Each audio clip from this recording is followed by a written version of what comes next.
Hello friends, welcome to தேவதைகள் குடில் channel. நம்ம சேனலில் இன்றைக்கி யூஸ்ஃபுல்லான ஒரு வீடியோ தான் பார்க்க போகிறோம். 5 ரெசிபிஸ் ஈஸியான ரெசிபிஸ் ஷேர் பண்ணியிருக்கேன். வாங்க நம்ம இப்போ வீடியோக்குள்ளே போயிடலாம்.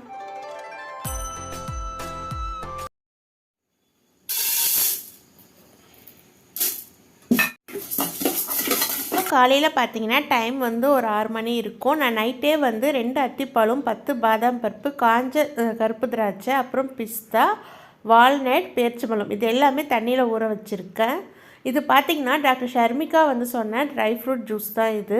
நான் பெரும்பாலும் எப்பவுமே பசங்களுக்கு இது செஞ்சு கொடுப்பேன். ஆனால் நம்ம பண்ணுற தப்பு என்னென்னா, ஹெல்த்தியான ஒரு விஷயத்தை ரெகுலராக ஃபாலோ பண்ண மாட்டோம். நானும் அந்த தப்பு தான் பண்ணியிருக்கேன். அதுக்கப்புறம் இப்போ அந்த வீடியோவை பார்த்து நிறைய பேர் யூஸ் பண்ணி டெய்லி நல்ல ரிசல்ட் சொல்லியிருக்காங்க. ஸோ நான் இப்போ ஒரு 20 டேஸாக பசங்களுக்கு டெய்லியுமே கம்பல்சரி காலை தூங்கி இருந்தோன்னே இது தான் கொடுக்குறேன்.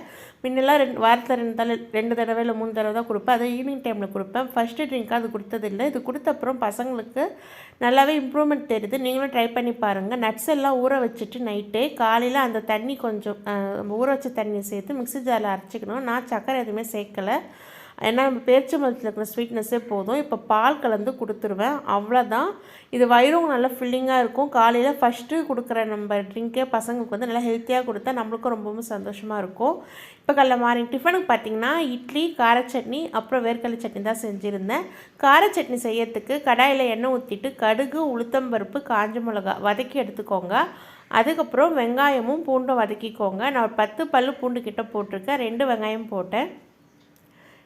இப்போ இது நல்லா கடலைப்பருப்பு, உளுத்தம்பருப்பு வதங்கின பிறகு காஞ்ச மிளகாய் போட்டு வதக்கிட்டு வெங்காயம் பூண்டு போட்டு வதக்கிட்டு கல்லுப்பு, புளி சேர்த்து அரைச்சிக்கணும். அவ்வளோதான், கார சட்னி ரெடி. எப்போயுமே சட்னி அரைக்கும் போது ஃபஸ்ட்டு மிளகா அரைச்சிட்டு அதுக்கப்புறம் வெங்காயம் தக்காளி சேர்த்துக்கோங்க. இது பார்த்திங்கன்னா வேர்க்கடலை சட்னிக்கு வேர்க்கடலை வெறுமனே வறுத்து எடுத்துகிட்டு வெறும் கடாயில் ஒச்சக்கடலை கொஞ்சமாக புளி வச்சு கல்லுப்பு வச்சுருக்கேன். அதுக்கப்புறம் பச்சை மிளகாய் எண்ணெயில் வதக்கி அதையும் அரைச்சி எடுத்துக்கிட்டேன். அவ்வளோதான், சிம்பிளான டேஸ்டான வேர்க்கடலை சட்னியும் கார சட்னியும் ரெடி. சுட சுட இட்லி தோசைக்கு ரொம்பவே சூப்பராக இருக்கும். நீங்களும் ட்ரை பண்ணி பாருங்கள். பெரும்பாலும் ஒரே சட்னி அரைச்சி நீங்கள் இட்லி தோசைக்கு கொடுக்கறத விட இந்த மாதிரி 2 வகையாக செஞ்சு கொடுக்கும்போது பசங்க கொஞ்சம் இன்ட்ரெஸ்ட்டாக சாப்பிடுவாங்க. இப்போ காலை பிரேக்ஃபாஸ்ட் வேலை முடிஞ்சிடுச்சு. இந்த சட்னி ரொம்பவே நல்லாயிருக்கும். பணியாரத்துக்கு கூட இந்த கார சட்னி நல்லாயிருக்கும். நீங்கள் கண்டிப்பாக ட்ரை பண்ணி பாருங்கள். மார்னிங் பிரேக்ஃபாஸ்ட் முடிஞ்சிடுச்சு. பசங்க லஞ்ச் பாக்ஸுக்காக நான் தேங்காய் சாத்துக்காக வதக்கி வச்சுருக்கேன். பேக் பண்ணி கொடுத்து அனுப்பியாச்சு. இப்போ நம்ம சாதம் வடித்து இல்லை தேங்காய் பூ சேர்த்து கலந்து கொடுத்தாச்சு. உருளைக்கிழங்கு சைடிஷ் கொடுத்துருந்தேன். மிச்சம் உருளைக்கிழங்கு இப்போ தோசைக்கல்லில் வச்சுருக்கேன். பசங்களுக்கு மதிய லஞ்சுக்கு தேங்காய் சாதம் உருளைக்கிழங்கு வறுத்து கொடுத்த பிறகு நான் மதிய லஞ்சுக்கு சிக்கன் குழம்பு தான் நீ செஞ்சுருந்தேன்.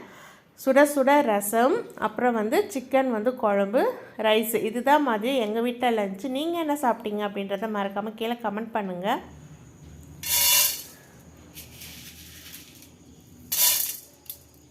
இது பார்த்திங்கன்னா இந்த சீசனுக்கு கண்டிப்பாக உங்கள் எல்லார் வீட்லேயுமே இருக்கணும் இந்த பொடி. அதை வச்சு சுக்கு மல்லி காப்பிக்கு நான் பொடி ரெடி பண்ணிகிட்ருக்கேன். வெறும் கடாயில் தனியாக வதக்கி எடுத்துக்கோங்க, ஒரு 2 ஸ்பூன் அளவு.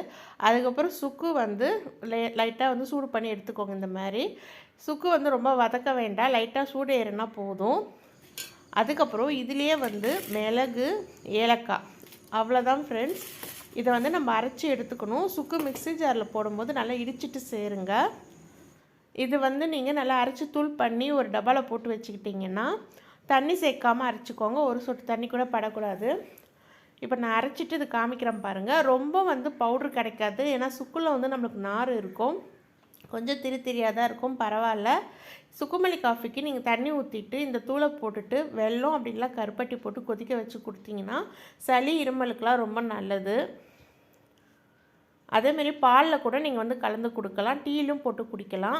இது இட்லி பொடி, பருப்பு பொடிக்காக காஞ்ச மிளகா வதக்கிட்டுருக்கேன். காஞ்ச மிளகா வதக்கி எடுத்த பிறகு அதே கடாயில் எண்ணெய் சேர்க்காமல் கடலைப்பருப்பு வறுத்து எடுத்துக்கணும். காஞ்ச மிளகா, கடலைப்பருப்பு வறுத்து எடுத்தாச்சு.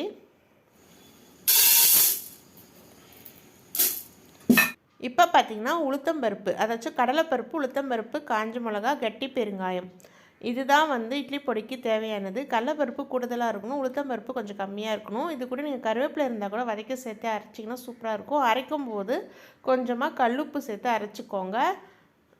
பெருங்காயம் வந்து கண்டிப்பாக போடணும். கட்டி பெருங்காயம் இல்லைன்னா நீங்கள் வந்து பெருங்காயத்தூள் கூட சேர்த்துக்கலாம். இட்லி பொடி ரெடி. இட்லி தோசைக்கு ரொம்பவே நல்லாயிருக்கும். சட்னி சாம்பார் வைக்காத நேரத்தில் நீங்கள் இதை வச்சு மேனேஜ் பண்ணிக்கலாம். காலை டைமில் கொஞ்சம் வந்து டென்ஷன் ஃப்ரீயாக இருக்கும். உங்களுக்கு இந்த வீடியோ பிடிச்சிருந்தா மறக்காமல் நம்ம தேவதைகள் குடில் சேனலுக்கு சப்ஸ்கிரைப் பண்ண மறக்காதீங்க ஃப்ரெண்ட்ஸ். உங்களுக்கு என்ன மாதிரி வீடியோஸ் வேணும் அப்படின்றத மறக்காமல் கீழே கமெண்ட் பண்ணுங்கள். ப்ளஸ் ஆர் மைனஸ் எதுவாக இருந்தாலும் ப்ளீஸ் ஃப்ரெண்ட்ஸ் கமெண்ட் பண்ணுங்கள். உங்கள் ஃப்ரெண்ட்ஸ் அண்ட் ரிலேட்டிவ்ஸ்க்கு ஷேர் பண்ண மறக்காதீங்க. நம்ம அடுத்த ஒரு இன்ட்ரெஸ்டிங்கான வீடியோவில் மீட் பண்ணலாம். டேக் கேர், பாய், நன்றி.